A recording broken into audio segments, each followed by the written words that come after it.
ದಲಿತರಿಗೆ ಸಿಎಂ ಸ್ಥಾನ ಕೊಡಬೇಕು ಅಂತ ಮುನಿಯಪ್ಪ ಅವರು ಒಂದು ಹೇಳಿಕೆ ಕೊಟ್ಟಿದ್ರಲ್ಲ, ಅದಕ್ಕೀಗ ಧ್ವನಿಗೂಡಿಸಿದ್ದಾರೆ ಸಚಿವ ರಾಜಣ್ಣ.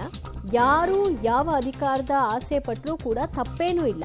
ಹೈಕಮಾಂಡ್ ಇದೆಲ್ಲವನ್ನು ಕೂಡ ತೀರ್ಮಾನ ಮಾಡುತ್ತೆ.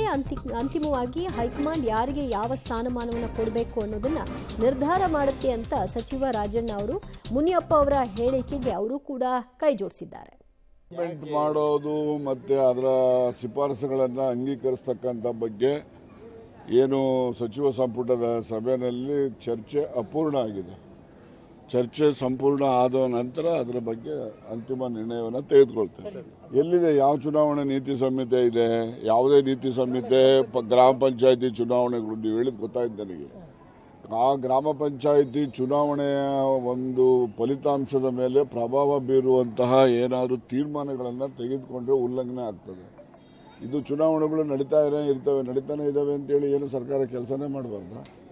ಹಾಗಾಗಿ ಅಲ್ಲಿನ ಸ್ಥಳೀಯ ಪಂಚಾಯಿತಿ ಕ್ಷೇತ್ರದ ಬಗ್ಗೆ ಯಾವುದೇ ತೀರ್ಮಾನಗಳನ್ನು ಸರ್ಕಾರ ತೆಗೆದುಕೊಂಡ್ರೆ ಅಲ್ಲಿನ ಫಲಿತಾಂಶದ ಬಗ್ಗೆ ಪರಿಣಾಮ ಬೀರಬಾರ್ದು ಅಂತಕ್ಕಂಥ ದೃಷ್ಟಿಯಿಂದ ನಾವು ಏನು